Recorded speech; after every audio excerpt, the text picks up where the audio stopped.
ವಸ್ತುಗಳಲ್ಲಿ ನಾವು ದೇವರನ್ನು ನೋಡ್ತೀವಿ ಅಂತಂದರೆ ದೇವರೇನು ನಿರ್ಜೀವ ವಸ್ತುನ. ಒಂದು ಪುಸ್ತಕಗಳನ್ನು ನೀವು ಓದ್ತಾ ಇದ್ದೀರಾ ಅಂತಂದರೆ ಇದೇ ಸತ್ಯ, ಇದರಲ್ಲಿರೋದೆಲ್ಲ ನಿಜ, ಇದೇ ಒಂದು ದೇವರ ಗ್ರಂಥ ಅಂದ್ಕೊಂಡು ಓದಬೇಡಿ. ನೋಡಿ, ಅವನು ಮುಸ್ಲಿಮು, ಅವನ ದೇವರೇ ಬೇರೆ, ಇವನು ಕ್ರಿಶ್ಚಿಯನ್ನು, ಇವನ ದೇವರೇ ಬೇರೆ, ಇವನು ಸನಾತನ ಧರ್ಮದವನು, ಇವನ ದೇವರೇ ಬೇರೆ. ಹಾಗಾದರೆ ದೇವರನ್ನು ತಿಳ್ಕೊಳ್ಳೋದು ಹೇಗೆ? ನೋಡಿ, ತುಂಬಾ ಸರಳವಾಗಿ ಹೇಳ್ತೀನಿ. ನಿಮಗೆ ಓದೋಕೆ ಬರಲಿಲ್ಲ, ನೀವು ಧರ್ಮದ ಪುಸ್ತಕಗಳನ್ನು ಓದಲಿಲ್ಲ ಅಂದರೂ ಪರವಾಗಿಲ್ಲ. ಈ ಒಂದು ಮಾರ್ಗ ಇದೆಯಲ್ಲ, ಇದು ತುಂಬ ಸರಳ ಮಾರ್ಗ. ಇದು ಅದೇ ಒಂದು ದೊಡ್ಡದಾದ ಮನಸ್ಸಿಗೆ ಆನಂದ. ಇದು ಈ ಆನಂದ ಬೇರೆ ಎಲ್ಲೂ ಸಿಗೋದಿಲ್ಲ. ನೀವು ದೇವರ ಬಗ್ಗೆ ತಿಳ್ಕೊಂಡಾಗ ಮಾತ್ರ ಈ ಒಂದು ಆನಂದ ಸಿಗುತ್ತೆ. ಇವತ್ತಿನ ಈ ಒಂದು ವಿಡಿಯೋ ನಿಮ್ಮಲ್ಲಿ ಖಂಡಿತ ಬದಲಾವಣೆ ತರುತ್ತೆ ಅಂತ ನಾನು ಭಾವಿಸ್ತೀನಿ.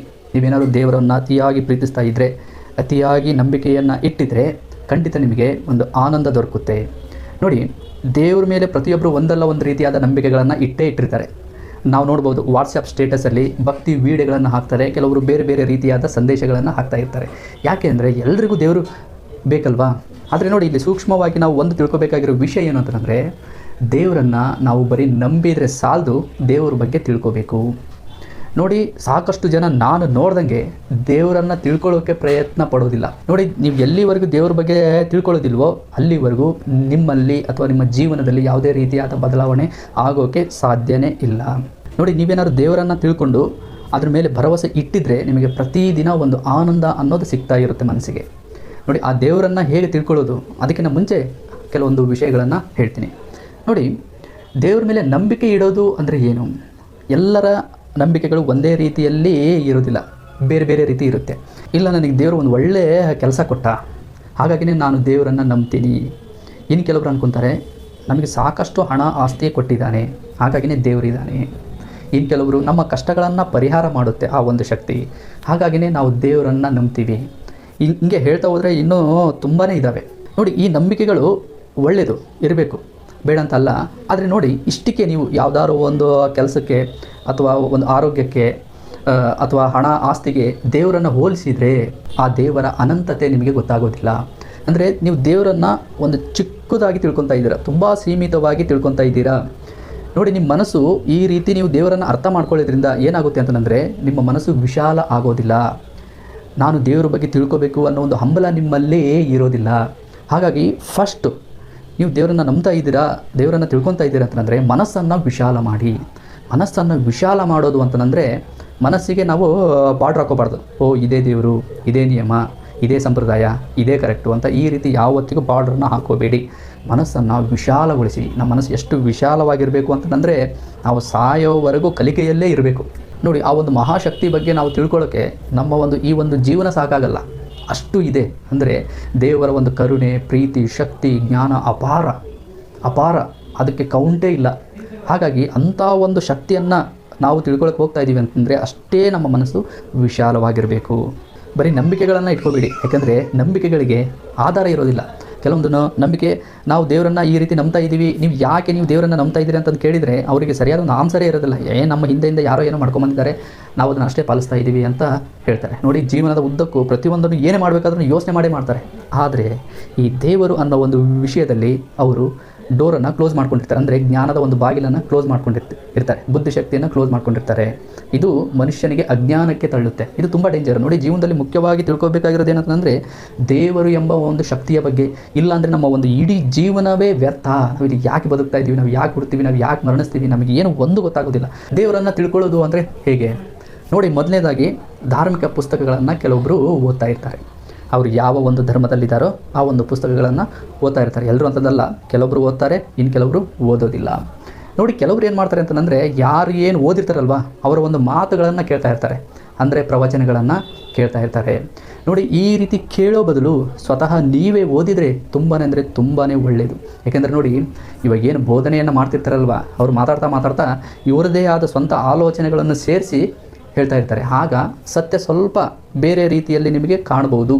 ಹಾಗಾಗಿ ಇದು ಯಾವುದು ಗೊಂದಲನೇ ಬೇಡ ಅಂತಂದರೆ ಡೈರೆಕ್ಟಾಗಿ ನೀವೇ ಧಾರ್ಮಿಕ ಪುಸ್ತಕಗಳನ್ನು ಓದಿ. ಮತ್ತು ಇನ್ನೊಂದೇನು ಅಂತಂದರೆ ಸ್ನೇಹಿತರೆ, ಒಂದು ಪುಸ್ತಕಗಳನ್ನು ನೀವು ಓದ್ತಾ ಇದ್ದೀರಾ ಅಂತಂದರೆ ಇದೇ ಸತ್ಯ, ಇದರಲ್ಲಿರೋದೆಲ್ಲ ನಿಜ, ಇದೇ ಒಂದು ದೇವರ ಗ್ರಂಥ ಅಂದ್ಕೊಂಡು ಓದಬೇಡಿ. ಯಾವಾಗಲೂ ವಿಮರ್ಶೆ ಮಾಡೋ ಥರ ಓದಿ. ಯಾಕೆ ಅಂತಂದರೆ ನೋಡಿ, ಯಾವುದೋ ಒಂದು ಧರ್ಮದ ಒಂದು ಪುಸ್ತಕಕ್ಕೆ ನೀವು ಅಂದ್ಕೊಂಡಿದ್ದರೆ ಬೇರೆಯವರು ಅಂದರೆ ಬೇರೆ ಧರ್ಮದವರು ನಿಮಗೆ ವಿರುದ್ಧವಾಗಿ ಕಾಣ್ತಾರೆ. ಅಂದರೆ ಕೆಲವೊಂದು ನಮ್ಮ ಸಂಪ್ರದಾಯಗಳು ಬೇರೆ ಇರ್ತವೆ, ಅವರ ಒಂದು ಸಂಪ್ರದಾಯಗಳೇ ಬೇರೆ ಇರ್ತವೆ, ನಮ್ಮ ಒಂದು ದೇವರ ಹೆಸರು ಬೇರೆ ಇರುತ್ತೆ, ಅವರದ್ದೇ ಆದ ಒಂದು ದೇವರದ ಹೆಸರು ಬೇರೆ ಇರುತ್ತೆ. ಹೀಗಾಗಿ ಇರೋದ್ರಿಂದ ಅವರು ನಮಗೆ ಸ್ವಲ್ಪ ವಿರುದ್ಧವಾಗಿ ಕಾಣ್ಬೋದು. ಆಗ ನಿಮ್ಮಲ್ಲಿ ಭೇದ ಭಾವ, ದ್ವೇಷ ಹುಟ್ಟೋ ಒಂದು ಚಾನ್ಸಸ್ ಇರುತ್ತೆ. ಇದನ್ನು ಯಾವತ್ತಿಗೂ ತಂದ್ಕೋಬಾರ್ದು ಸ್ನೇಹಿತರೆ. ನೋಡಿ, ನೀವೇನಾದ್ರು ದೇವರ ದಾಸರಾಗಿದ್ದರೆ, ವಿಶ್ವಾಸಿಗಳಾಗಿದ್ದರೆ, ನೀವು ಯಾವುದೇ ವ್ಯಕ್ತಿಯನ್ನು ಭೇದ ಭಾವದಿಂದ ನೋಡಬಾರ್ದು, ದ್ವೇಷ ಮಾಡಬಾರ್ದು. ಯಾಕೆಂದರೆ ನೋಡಿ, ಯಾರ ಮನಸ್ಸು ವಿಶಾಲವಾಗಿರೋದಿಲ್ವೋ, ಯಾರ ಹೃದಯ ವಿಶಾಲವಾಗಿರೋದಿಲ್ವೋ ಅವರನ್ನು ಭಗವಂತ ಮೆಚ್ಚೋದಿಲ್ಲ. ಯಾಕೆಂದರೆ ಭಗವಂತನ ಒಂದು ಸ್ಥಾನದಲ್ಲಿ ಈ ಒಂದು ಭೇದ ಭಾವಕ್ಕೆ, ದುರಂಕಾರಕ್ಕೆ ಜಾಗ ಇಲ್ಲ. ಹಾಗಾಗಿ ಯಾವಾಗಲೂ ಹೃದಯವನ್ನು ವಿಶಾಲಗೊಳಿಸಿ, ನೀವು ನಿಮ್ಮ ಧರ್ಮದಲ್ಲಿ ಇದ್ಕೊಂಡು ನೀವು ನಿಮ್ಮ ಧರ್ಮ ಪುಸ್ತಕಗಳನ್ನು ಓದ್ತಾ ಇದ್ದೀರಾ, ಫಾಲೋ ಮಾಡ್ತಾ ಇದ್ದೀರಾ ನಿಜ, ಆದರೆ ಅದೇ ಸತ್ಯ ಅಂತ ಅಂದ್ಕೋಬಾರ್ದು. ನೋಡಿ, ನಾನು ಇನ್ನೊಂದು ಹೇಳೋದೇನು ಅಂತಂದರೆ, ಎಲ್ಲ ಧಾರ್ಮಿಕವಾದ ಪುಸ್ತಕಗಳನ್ನು ಓದಬೇಕು. ಓದೋದ್ರಿಂದ ತಪ್ಪೇನಿಲ್ಲ. ತಪ್ಪು ಏನಾಗುತ್ತೆ ಹೇಳಿ? ನೋಡಿ, ಎಷ್ಟು ಧರ್ಮದ ಜನರಿದ್ದಾರೋ ಅವರು ಎಲ್ಲ ಜನಾಂಗದ ಧಾರ್ಮಿಕ ಪುಸ್ತಕಗಳನ್ನು ಓದಿದರೆ ಅಪಾರ ಜ್ಞಾನ ಸಿಗುತ್ತೆ. ಅಂದರೆ ಪ್ರಪಂಚದಲ್ಲಿ ನಮಗೆ ಯಾವ ರೀತಿಯಾದ ಜನರು ಇದ್ದಾರೆ, ಅವರ ಒಂದು ನಂಬಿಕೆಗಳು ಏನು ಅನ್ನೋದು ನಮಗೆ ಗೊತ್ತಾಗುತ್ತೆ. ನೋಡಿ, ಎಲ್ಲಿ ಅಜ್ಞಾನ ಇರುತ್ತೋ ಅಲ್ಲಿ ಮಾತ್ರ ವ್ಯಕ್ತಿ ಇನ್ನೊಬ್ಬ ವ್ಯಕ್ತಿಯನ್ನು ದ್ವೇಷಿಸ್ತಾನೆ. ಕಾರಣ ಏನು ಅಂದರೆ ಅಜ್ಞಾನ. ನಮ್ಮಲ್ಲಿ ಸನಾತನ ಧರ್ಮದವರಿದ್ದಾರೆ, ಮತ್ತು ಮುಸ್ಲಿಮ್ಸ್ ಇದ್ದಾರೆ, ಮತ್ತು ಕ್ರಿಶ್ಚಿಯನ್ಸ್ ಇದ್ದಾರೆ. ಇವ್ರು ಎಲ್ಲರೂ ಹೇಗೆ, ಏನು, ಎತ್ತ, ಇವ್ರ ಧರ್ಮದಲ್ಲಿ ಏನಿದೆ, ಅವರೆಲ್ಲ ಯಾವುದನ್ನು ನಂಬ್ತಾ ಇದ್ದಾರೆ ಅನ್ನೋದು ಗೊತ್ತಾಗಬೇಕು ಅಂದರೆ ಅವರ ಒಂದು ಧಾರ್ಮಿಕವಾದ ಪುಸ್ತಕಗಳನ್ನು ನಾವು ಓದಬೇಕಾಗುತ್ತೆ. ನೋಡಿ, ಅವನು ಮುಸ್ಲಿಮು, ಅವನ ದೇವರೇ ಬೇರೆ, ಇವನು ಕ್ರಿಶ್ಚಿಯನ್ನು, ಇವನ ದೇವರೇ ಬೇರೆ, ಇವನು ಸನಾತನ ಧರ್ಮದವನು, ಇವನ ದೇವರೇ ಬೇರೆ. ಈ ರೀತಿಯಲ್ಲಿ ಅನ್ಕೋಬೇಡಿ. ಇದು ತುಂಬಾ ದೊಡ್ಡ ಅಜ್ಞಾನ. ಈ ರೀತಿಯಲ್ಲಿ ನೀವು ಭಾವಿಸಿದ್ರಿ ಅಂದರೆ ನಿಮ್ಮಲ್ಲಿ ಭೇದ ಭಾವ ಹುಟ್ಟೋದು ಖಂಡಿತ, ದ್ವೇಷ ಹುಟ್ಟೋದು ಖಂಡಿತ. ಈ ಭೇದ ಭಾವವನ್ನು ಬಿಟ್ಟು ಜ್ಞಾನದ ಕಡೆಗೆ ಬರಬೇಕು. ನೋಡಿ, ಎಲ್ಲರನ್ನೂ ಆ ಒಬ್ಬ ದೇವರೇ ಸೃಷ್ಟಿ ಮಾಡಿದ್ದಾನಲ್ವ, ಇದು ಒಂದು ಸೂಕ್ಷ್ಮವಾಗಿ ಅರ್ಥ ಮಾಡ್ಕೊಳ್ಳಿ. ಇವಾಗ ನಮಗೂ ಅವ್ರಿಗೂ ಇರೋ ಒಂದು ವ್ಯತ್ಯಾಸ ಏನು? ನಮ್ಮ ದೇಹ ಹೆಂಗಿದೆ, ಅವ್ರ ದೇಹ ಹಂಗೇ ಇದೆ. ನಾವು ಹೆಂಗೆ ಉಸಿರಾಡ್ತೀವಿ, ಅವರು ಹಾಗೆ ಉಸಿರಾಡ್ತಾರೆ. ನಮ್ಮ ಹಾರ್ಟ್ ಬೀಟ್ ಹೆಂಗೆ ಹೊಡೀತು, ಅವರ ಒಂದು ಹಾರ್ಟ್ ಬೀಟು ಹಾಗೆ ಹೊಡೆಯುತ್ತೆ. ನಮ್ಮ ಒಂದು ಜೀರ್ಣಕ್ರಿಯೆ ಹೇಗಿದೆ, ಅವರ ಒಂದು ಕ್ರಿಯೆಗಳು ಕೂಡ ಹಾಗೆ ಇದೆ. ನಮ್ಮ ಬುದ್ಧಿ ಹೇಗಿದೆ, ಅವ್ರ ಬುದ್ಧಿ ಹಾಗೆ ಇದೆ. ನಮ್ಮ ಕಣ್ಣು ಹೇಗಿದೆಯೋ ಅವ್ರ ಕಣ್ಣು ಹಾಗೆ ಇದೆ.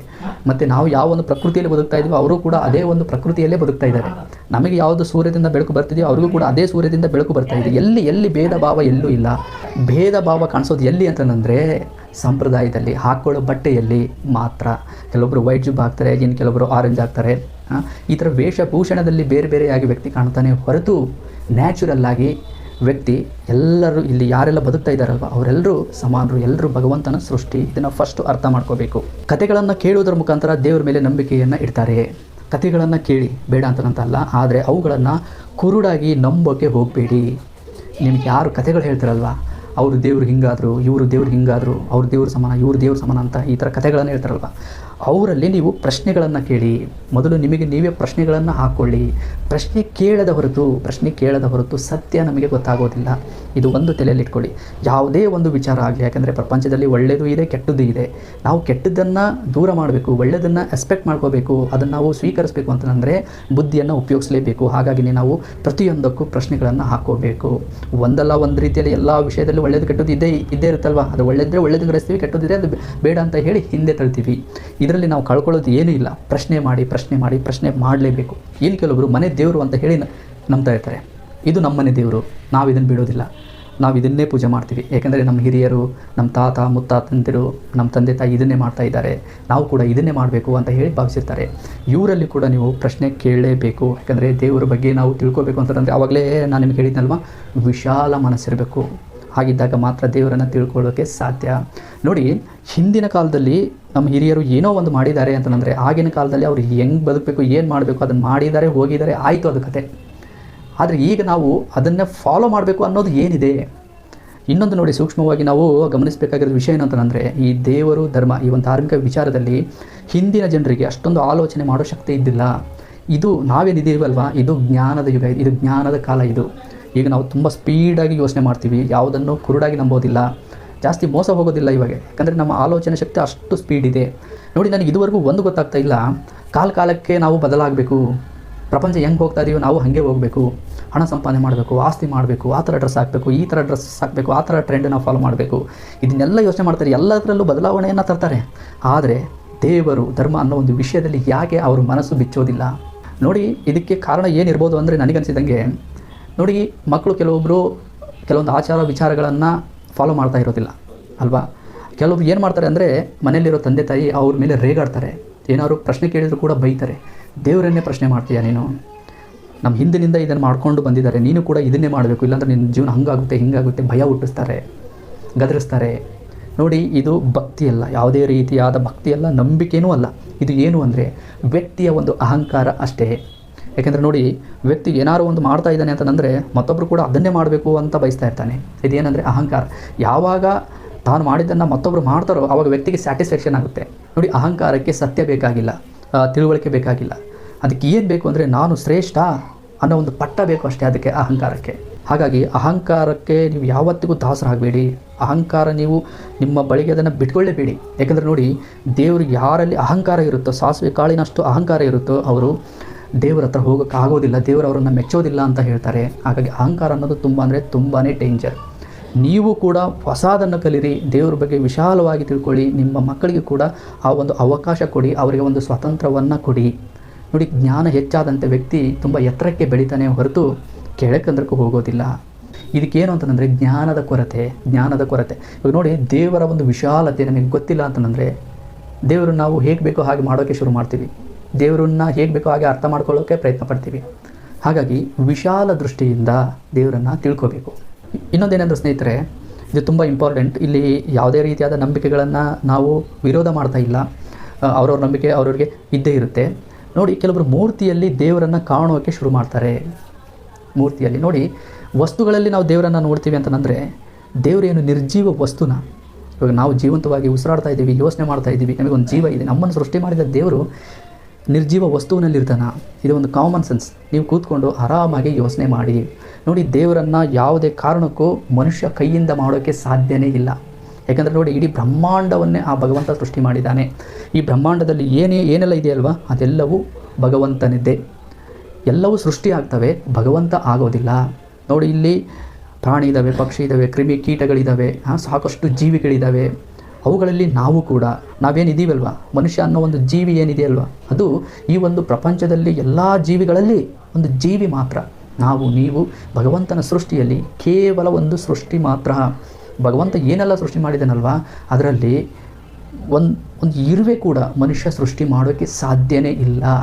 ಹೀಗಿರುವಾಗ ಭಗವಂತನ ಒಂದು ರೂಪವನ್ನು ಹೇಗೆ ಮಾಡೋಕ್ಕಾಗುತ್ತೆ? ಭಗವಂತನನ್ನು ಕೈಯಿಂದ ಮಾಡೋಕ್ಕೆ ಆಗುತ್ತಾ? ಸಾಧ್ಯನಾ? ನೀವು ನೋಡಿ, ಇಡೀ ಬ್ರಹ್ಮಾಂಡವನ್ನೇ ನಮ್ಮ ಕಣ್ಣುಗಳು ನೋಡೋಕ್ಕಾಗ್ತಾ ಇಲ್ಲ ಪೂರ್ತಿಯಾಗಿ. ಹೀಗಿರಬೇಕಾದ್ರೆ ಇಡೀ ಬ್ರಹ್ಮಾಂಡವನ್ನು ಸೃಷ್ಟಿ ಮಾಡಿರೋ ಭಗವಂತನನ್ನು ನೋಡೋಕ್ಕೆ ಹೇಗೆ ಸಾಧ್ಯ ಆಗುತ್ತೆ? ನಾವು ಸ್ವಲ್ಪ ಯೋಚನೆ ಮಾಡಬೇಕಲ್ವಾ? ಹಾಗಾಗಿ ನಾವು ದೇವರನ್ನು ನೋಡೋಕ್ಕೆ ಪ್ರಯತ್ನ ಪಡಬಾರ್ದು, ಭಗವಂತನನ್ನು ನೋಡೋಕ್ಕೆ ಪ್ರಯತ್ನ ಪಡಬಾರ್ದು, ಅದು ಅಸಾಧ್ಯ. ನಾವು ಭಗವಂತನನ್ನು ತಿಳ್ಕೊಳ್ಳೋಕ್ಕೆ ಪ್ರಯತ್ನ ಪಡಬೇಕು. ತಿಳ್ಕೊಳ್ಳೋಕ್ಕೆ ಖಂಡಿತ ಸಾಧ್ಯ, ಆ ಒಂದು ಸಾಮರ್ಥ್ಯ ನಮಗಿದ್ದೇ ಇದೆ. ನೋಡಿ, ಇಲ್ಲಿ ತುಂಬ ಜೀವಿಗಳಿದ್ದಾವೆ. ಆ ಒಂದು ಜೀವಿಗಳಲ್ಲಿ ದೇವರನ್ನು ಅರಿತು ಅವನಲ್ಲಿ ಭಕ್ತಿ ಭಾವ ಇಡೋ ಒಂದು ಜೀವಿ ಅಂದರೆ ಅದು ನಾವು ಮಾತ್ರ, ಮನುಷ್ಯ ಮಾತ್ರ. ಹಾಗಾಗಿಯೇ ನಾವು ದೇವರು ಜಪ ತಪ ಅದು ಇದು ಮಾಡ್ತಾ ಇರ್ತೀವಿ. ಬೇರೆ ಯಾವ ಪ್ರಾಣಿ ಯಾವ ಜೀವಿಗಳು ಕೂಡ ಮಾಡೋದಿಲ್ಲ.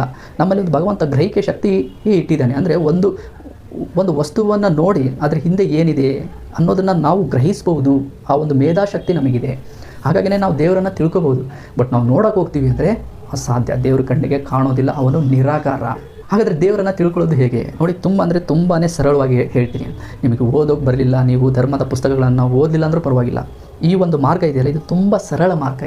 ಅದು ಯಾವುದು ಅಂದರೆ ನೋಡಿ, ದೇವರು ಕಣ್ಣಿಗೆ ಕಾಣೋದಿಲ್ಲ, ಇದು ವಾಸ್ತವ. ಆದರೆ ದೇವರನ್ನು ತಿಳ್ಕೋಬೇಕು ಅಂದರೆ ದೇವರು ಸೃಷ್ಟಿ ಮಾಡಿರೋ ಈ ಒಂದು ಪ್ರಕೃತಿ ನಮ್ಮ ಕಣ್ಣು ಮುಂದೆ ಇದೆ ಅಲ್ವಾ, ಇಡೀ ಬ್ರಹ್ಮಾಂಡ ನಮ್ಮ ಒಂದು ಕಣ್ಣು ಮುಂದೆ ಇದೆ ಅಲ್ವಾ. ನೋಡಿ, ಪ್ರತಿದಿನ ಇಡೀ ಬ್ರಹ್ಮಾಂಡ ಭಗವಂತನ ಶಕ್ತಿಯನ್ನು, ಜ್ಞಾನವನ್ನು, ಕರುಣೆಯನ್ನು, ಪ್ರೀತಿಯನ್ನು ಪ್ರತಿದಿನ ಸಾರ್ತಾ ಇದೆ. ಇಡೀ ಬ್ರಹ್ಮಾಂಡ ಸಾರ್ತಾ ಇದೆ. ಆದರೆ ನಾವು ಕಣ್ಣು ತೆರೆದು ನೋಡಬೇಕಷ್ಟೇ. ನಾವು ಎದರಲ್ಲಿ ಬಿಜಿ ಇರ್ತೀವಿ ಗೊತ್ತಾ? ನಾಳೆ ನಾನು ಅಷ್ಟು ಸಂಪಾದನೆ ಮಾಡಬೇಕು, ನಾಳೆ ನಾನು ಅದು ಮಾಡಬೇಕು, ಇದು ಮಾಡಬೇಕು, ಅವ್ರಂಗಂದ್ರು ಇವ್ರಂಗಂದ್ರು ಸಣ್ಣ ಪುಟ್ಟ ವಿಷಯಗಳಿಗೆ ತಲೆ ಕೆಡಿಸ್ಕೊಂಡು ಕೂತಿದ್ದೀವಿ. ಆದರೆ ದೇವರು ಎಂಬ ಮಹಾಶಕ್ತಿಯನ್ನು ತಿಳ್ಕೊಳ್ಳೋಕ್ಕೆ ಪ್ರಯತ್ನ ಪಡ್ತಾ ಇಲ್ಲ. ಇದು ಒಂದು ದೊಡ್ಡದಾದ ಒಂದು ಅಜ್ಞಾನ ಅಲ್ವಾ? ಇರಲಿ ನೋಡಿ, ದೇವರನ್ನು ಹೇಗೆ ತಿಳ್ಕೋಬೇಕು ಅಂತಂದರೆ ಸೃಷ್ಟಿಯನ್ನು ನೋಡಬೇಕು, ಮತ್ತೇನೂ ಇಲ್ಲ.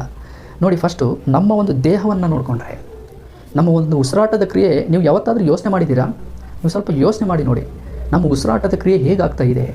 ಇವಾಗ ನಾವು ಉಸಿರಾಡ್ತಾ ಇದ್ದೀವಿ, ಬಟ್ ನಿದ್ದೆಯಲ್ಲೂ ಕೂಡ ನಾವು ಉಸಿರಾಡ್ತಾ ಇರ್ತೀವಿ. ನಿದ್ದೆಯಲ್ಲಿ ನಾವು ಪ್ರಜ್ಞೆನೇ ಇರೋದಿಲ್ಲ ಅಲ್ವಾ? ಅಂದರೆ ನಾವು ಉಸಿರಾಡ್ತಾ ಇದ್ದೀವೋ ಇಲ್ಲೋ ಅನ್ನೋದು ಕೂಡ ನಮಗೆ ಗೊತ್ತಿರೋದಿಲ್ಲ. ಆದರೂ ನಾವು ಉಸಿರಾಡ್ತಾ ಇರ್ತೀವಿ. ಅಂದರೆ ನಮ್ಮನ್ನು ಉಸಿರಾಡೋ ಥರ ಯಾವುದು ಮಾಡ್ತಾ ಇದೆ?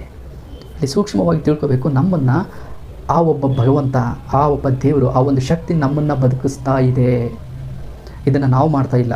ಮತ್ತು ಇನ್ನೊಂದೇನೆಂದರೆ ಹಾರ್ಟ್ ಬೀಟ್ ನೋಡಿ, ಹಾರ್ಟ್ ಬೀಟ್ ಇದನ್ನು ನಾವು ಫಿಕ್ಸ್ ಮಾಡಿದ್ದೀವ? ಇಲ್ಲ, ಸತತವಾಗಿ ನಮ್ಮ ಹಾರ್ಟ್ ಬೀಟು ಹೊಡಿತಾನೇ ಇರುತ್ತೆ. ಇದು ನಿಂತೋದ್ರೆ ನಮ್ಮ ಜೀವ ಕಲಾಸ್. ಇದನ್ನು ಯಾರು ಸೃಷ್ಟಿ ಮಾಡಿದ್ದಾರೆ? ಈ ಒಂದು ಹೃದಯದ ಬಡಿತವನ್ನು ಭಗವಂತ ಸೃಷ್ಟಿ ಮಾಡಿದ್ದಾನೆ. ನೋಡಿ, ಹೃದಯದಲ್ಲಿ ಸ್ವಲ್ಪ ಏನಾದರೂ ತೊಂದರೆ ಆದರೆ ಲಕ್ಷಾಂತರ ರೂಪಾಯಿ ಖರ್ಚು ಮಾಡಬೇಕು ನಾವು. ಆದರೆ ಇದು ನಮ್ಗೆ ಹುಟ್ಟಿದಾಗಿಂದಲೇ ಭಗವಂತ ರೆಡಿ ಮಾಡಿ ಫ್ರೀಯಾಗಿ ಕೊಟ್ಟಿದ್ದಾನೆ. ಅವನ ಒಂದು ಕರುಣೆ, ಪ್ರೀತಿ ಎಷ್ಟು ಅಪಾರ ಅಲ್ವಾ? ಮತ್ತು ಜೀರ್ಣಕ್ರಿಯೆಯನ್ನು ನೋಡಿ, ನಮ್ಮ ಹೊಟ್ಟೆ ಒಳಗಡೆ ಜೀರ್ಣಕ್ರಿಯೆ ಇದೆ ಅಲ್ವಾ, ಅದನ್ನು ಯಾರು ರೆಡಿ ಮಾಡಿದ್ದಾರೆ? ಅದರಲ್ಲಿ ಸಾಕಷ್ಟು ನಿಯಮಗಳಿದ್ದಾವೆ. ಇದರಲ್ಲಿ ಇದನ್ನು ಯಾರು ರೆಡಿ ಮಾಡಿದ್ದಾರೆ? ಆ ಒಬ್ಬ ದೇವರು ರೆಡಿ ಮಾಡಿದ್ದಾನೆ. ನೋಡಿ, ಅವನು ನಮ್ಮಲ್ಲಿ ಎಷ್ಟು ಪ್ರೀತಿ ಇಟ್ಟಿದ್ದಾನಲ್ವ, ಕರುಣೆ ಇಟ್ಟಿದ್ದಾನಲ್ವ. ಮತ್ತು ಅವನೊಂದು ಜ್ಞಾನ ನೋಡಿ, ನಮ್ಮ ಒಂದು ಕಣ್ಣುಗಳನ್ನು ಇಟ್ಟಿದ್ದಾನೆ, ಕಿವಿಗಳನ್ನು ಇಟ್ಟಿದ್ದಾನೆ, ಮೆದುಳನ್ನು ಇಟ್ಟಿದ್ದಾನೆ. ಹೀಗೆ ನಮ್ಮ ದೇಹದ ಬಗ್ಗೆ ನಾವು ಯೋಚನೆ ಮಾಡ್ಕೊತ ಹೋದರೆ ಭಗವಂತನ ಜ್ಞಾನ ಎಷ್ಟಿದೆಪ್ಪ, ಅವನೊಂದು ಕರುಣೆ ಎಷ್ಟಿದೆಪ್ಪ ಅಂತ ನಮಗೆ ಅನಿಸುತ್ತೆ. ಮತ್ತು ಇನ್ನೊಂದೇನಾದರೂ ಸ್ನೇಹಿತರೆ, ನಿಮ್ಮ ಮನೇಲಿ ನೋಡಿ, ಹಣ್ಣುಗಳನ್ನು ನೀವು ತಿಂತಾ ಇರ್ತೀರ. ಹಣ್ಣುಗಳ ಬಗ್ಗೆ ಯೋಚನೆ ಮಾಡಿ ಅಷ್ಟೇ. ಪ್ರತಿಯೊಂದು ಹಣ್ಣಲ್ಲಿ ಮೊದಲು ಸಿಪ್ಪೆ ಇರುತ್ತೆ, ಒಳಗಡೆ ಹಣ್ಣಿರುತ್ತೆ. ನೋಡಿ, ದೇವರು ನಮಗೆ ಯಾವ ರೀತಿ ಕೊಡ್ತಾ ಇದ್ದಾನೆ. ಅದರಲ್ಲಿ ಸಿಹಿಯನ್ನು ಇಟ್ಟಿದ್ದಾನೆ ಭಗವಂತ. ಆ ಒಂದು ಹಣ್ಣಲ್ಲಿ ಸಿಹಿ ಇದೆ ಅಂತಂದರೆ ಆ ಸಿಹಿ ಎಲ್ಲಿಂದ ಬಂತು? ಯಾರಿಟ್ಟರು? ಸುಮ್ಮನೆ ಹಾಗೆ ಪ್ರಶ್ನೆ ಹಾಕ್ಕೊಳ್ಳಿ ಅಷ್ಟೇ. ಆ ಒಂದು ಅದ್ರ ಮೇಲ್ಗಡೆ ಸಿಪ್ಪೆ ಯಾರಿಟ್ಟಿದ್ದಾರೆ, ಒಳಗಡೆ ಇರೋ ಆ ಒಂದು ಹಣ್ಣಿನ ಒಂದು ರುಚಿಯನ್ನು ಯಾರಿಟ್ಟಿದ್ದಾರೆ? ಭಗವಂತ. ಅಂದರೆ ಅವ್ನು ನಮ್ಮಲ್ಲಿ ಎಷ್ಟು ಪ್ರೀತಿ ಅಲ್ವಾ? ಸ್ವಲ್ಪ ಯೋಚನೆ ಮಾಡಿ. ಹಾಗೆ ಮಳೆ ಬಗ್ಗೆ ಯೋಚನೆ ಮಾಡಿ. ನೋಡಿ, ನೀರು ಬಿಸಿಲಿಗೆ ಆವಿಯಾಗಿ ಹೋಗೋದಂತೆ, ಮತ್ತು ಅಲ್ಲಿ ಅದೆಲ್ಲ ತಣ್ಣಗಾಗಿ ಮತ್ತೆ ಬಾರಕ್ಕೆ ಮಳೆ ಬೀಳೋದಂತೆ. ಇದೆಲ್ಲ ಎಷ್ಟು ಅದ್ಭುತ ಅಲ್ವಾ? ಇದ್ರ ಬಗ್ಗೆ ನಾವು ಸ್ವಲ್ಪ ಯೋಚನೆ ಮಾಡಬೇಕು. ನೋಡಿ, ನೀರನ್ನು ಕುಡಿಯುವಾಗ ಕೂಡ ನೀವು ಭಗವಂತನ ಒಂದು ಕರುಣೆ ಪ್ರೀತಿಯನ್ನು ಅನುಭವಿಸ್ಬೋದು. ಏಕೆಂದರೆ ನಾವು ಅತಿ ಬಾಯಾರಿಕೆ ಆದಾಗ ನೀರನ್ನು ಕುಡಿತಾ ಇರ್ತೀವಲ್ವ, ಆ ಒಂದು ದಾಹ ತೀರುತ್ತೆ. ನೋಡಿ, ಆ ನೀರು ಎಲ್ಲಿಂದ ಬಂತು? ನೀರು ಯಾರು ಕೊಟ್ಟರು? ಭಗವಂತ ತಾನೇ. ಹೀಗೆ ನೋಡ್ಕೊತ ಹೋದರೆ ತುಂಬಾ ವಿಷಯಗಳಿದ್ದಾವೆ ಇನ್ನು ಪ್ರಕೃತಿಯಲ್ಲಿ. ಮತ್ತು ಪಕ್ಷಿಗಳನ್ನು ನೋಡಿ, ಸುತ್ತಮುತ್ತಲಿರೋ ಸಾಕಷ್ಟು ಜೀವಿಗಳಿದ್ದಾವೆ. ಪಕ್ಷಿಗಳು ಎಷ್ಟು ಚೆಂದ ಆಡ್ತಾ ಇದ್ದಾವೆ, ಅವನ್ನೆಲ್ಲ ಯಾರು ಸೃಷ್ಟಿ ಮಾಡಿದ್ದಾರೆ? ಮತ್ತು ಹೂವುಗಳನ್ನು ನೋಡಿ, ಹೂವು ಎಷ್ಟು ಅಂದವಾಗಿರ್ತವೆ. ಅವುಗಳಿಗೆ ಬಣ್ಣ ಇಟ್ಟೋರು ಯಾರು? ಇವುಗಳ ಬಗ್ಗೆ ಯೋಚನೆ ಮಾಡ್ಕೊತ ಹೋದರೆ ಪ್ರತಿದಿನ ಆ ಭಗವಂತನ ಕರುಣೆ, ಜ್ಞಾನ, ಶಕ್ತಿ ಏನು ಅನ್ನೋದು ನಮಗೆ ಗೊತ್ತಾಗುತ್ತೆ. ನೋಡಿ, ದಿನ ನಾವು ಸೂರ್ಯನ ನೋಡ್ತಾನೆ ಇರ್ತೀವಲ್ವ, ಸೂರ್ಯನ ಬಗ್ಗೆ ಸ್ವಲ್ಪ ಯೋಚನೆ ಮಾಡಿ. ಸೂರ್ಯ ಸ್ವಲ್ಪ ಮುಂದೆ ಬಂದರೆ ನಾವು ಶಾಖಕ್ಕೆ ಸತ್ತೋಗ್ತೀವಿ, ಸ್ವಲ್ಪ ಹಿಂದೆ ಹೋದರೆ ಚಳಿಗೇನೆ ಸತ್ತೋಗ್ತೀವಿ. ಬಟ್ ನಮಗೆ ಬದುಕಲಿಕ್ಕೆ ಎಷ್ಟು ಬೆಳಕು ಬೇಕೋ ಅಷ್ಟೇ ಆದರೂ ಕೊಡೋ ಥರ ಭಗವಂತ ಫಿಕ್ಸ್ ಮಾಡಿದ್ದಾನೆ. ನೋಡಿ, ಇದು ಎಷ್ಟು ದೊಡ್ಡ ಜ್ಞಾನ ಇದು ಅಲ್ವಾ? ಇಂಥವನ್ನೆಲ್ಲ ನಾವು ಯೋಚನೆ ಮಾಡ್ಕೊತ ಹೋದರೆ ಭಗವಂತ ಎಷ್ಟು ಅಪಾರ ಕರುಣೆ ಉಳ್ಳವನು, ಪ್ರೀತಿ ಉಳ್ಳವನು, ಅವನ ಶಕ್ತಿ ಎಂಥದ್ದು, ಅವನ ಜ್ಞಾನ ಎಂಥದ್ದು ಅನ್ನೋದು ನಮಗೆ ಗೊತ್ತಾಗುತ್ತೆ. ಹೀಗೆ ನಾವು ತಿಳ್ಕೊತ ಹೋದಾಗೆಲ್ಲ ನಮಗೆ ಅನಿಸುತ್ತೆ ನಾವು ಭಗವಂತನ ಅಡಿಯಲ್ಲಿ ಬದುಕ್ತಾ ಇದ್ದೀವಿ, ನಮಗೆ ಭಯ ಇಲ್ಲಪ್ಪ. ಇದು ಒಂದು ದೊಡ್ಡದಾದ ಮನಸ್ಸಿಗೆ ಆನಂದ. ಈ ಆನಂದ ಬೇರೆ ಎಲ್ಲೂ ಸಿಗೋದಿಲ್ಲ. ನೀವು ದೇವರ ಬಗ್ಗೆ ತಿಳ್ಕೊಂಡಾಗ ಮಾತ್ರ ಈ ಒಂದು ಆನಂದ ಸಿಗುತ್ತೆ. ಈ ಆನಂದ ಬೇರೆ ಎಲ್ಲೂ ಸಿಗೋದಿಲ್ಲ. ಯಾವಾಗ ನಿಮಗೆ ಹೀಗೆ ತಿಳ್ಕೊತ ಹೋಗ್ತಿರೋ ದುರಾಸೆಗಳು ಕಡಿಮೆ ಆಗ್ತವೆ. ಭಗವಂತನ ಮುಂದೆ ಎಲ್ಲ ಸುಖಗಳು ಕ್ಷಣಿಕ ಅಂತ ಅನಿಸ್ಬಿಡುತ್ತೆ, ತುಂಬ ಸಣ್ಣದಾಗಿ ಕಾಣಿಸ್ತವೆ. ಆ ಭಗವಂತನ ಮುಂದೆ ಇದೆಲ್ಲ ಯಾವುದು ಅಂತ ಅನಿಸ್ಬಿಡುತ್ತೆ ನಮಗೆ. ಹಾಗೆ ನಮ್ಮಲ್ಲಿ ದುರಾಸೆ ಅನ್ನೋದು ದೂರ ಆಗಿ ನಮ್ಮ ಹತ್ರ ಏನಿದೆಯೋ ಅದರಲ್ಲಿ ನಾವು ತೃಪ್ತರಾಗಿ ಇರ್ತೀವಿ. ಇದು ತುಂಬ ಮನಸ್ಸಿಗೆ ಸುಖ ಕೊಡುತ್ತೆ, ಹಿತ ಅನಿಸುತ್ತೆ. ಇದೇ ಭಗವಂತ ಕೊಡೋ ಶಾಂತಿ, ನೆಮ್ಮದಿ ಅಂತ ಕರಿಬೋದು ನಾವು. ಹಾಗಾಗಿ ಸ್ನೇಹಿತರೆ, ಭಗವಂತನ ಮೇಲೆ ಬರೀ ನಂಬಿಕೆ ಇಡೋದಲ್ಲ, ಭಗವಂತನನ್ನು ತಿಳ್ಕೋಬೇಕು. ಯಾವ ರೀತಿ ತಿಳ್ಕೋಬೇಕು? ಪ್ರಕೃತಿಯನ್ನು ನೋಡೋದ್ರ ಮುಖಾಂತರ ತಿಳ್ಕೋಬೇಕು.